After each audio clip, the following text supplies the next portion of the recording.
ఈ రోజే డౌన్లోడ్ చేయండి, మీ ఫేవరెట్ షోస్ చూడండి. జననం ఏ సంవత్సరం స్వామి? అక్యురేట్గా అంటే నాకు తెలియదు స్వామి. 1918లో హరిద్వార్లో ఒక మేళా జరుగుతున్నప్పుడు ఈ ఉపాధి తప్పిపోయిందంట.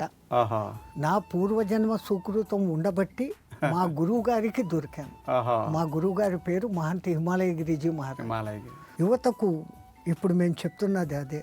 అయ్యా భవిష్యత్తు, దేశ భవిష్యత్ అంతా మీ భుజస్కంధాల మీద ఉంది. అయ్యా ప్రాణాయామాలు లాంటి క్రియలు, యోగాసనాలు, ఆహారపు అలవాట్లు ముఖ్యంగా వీటిని మీరు ఎంత మార్చుకున్నారంటే మీ ఉజ్వల భవిష్యత్తు అంత బాగుంటుంది.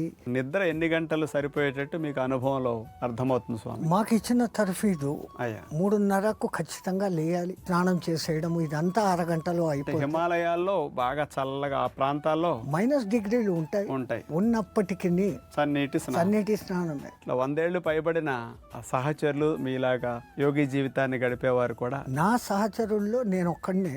అయ్యా మిగతా వాళ్ళు మట్టుకు చాలా మంది మా వేరే ఆశ్రమాలలో ఉండేవాళ్ళు ఉన్నారు. 120-130లో కూడా శరీరం కింద కూర్చునే స్థితి. ఎందుకంటే మాకు నేర్పించేది భూమాదేవితో నీ అటాచ్మెంట్ ఉండాలిరా. ఉండాలి.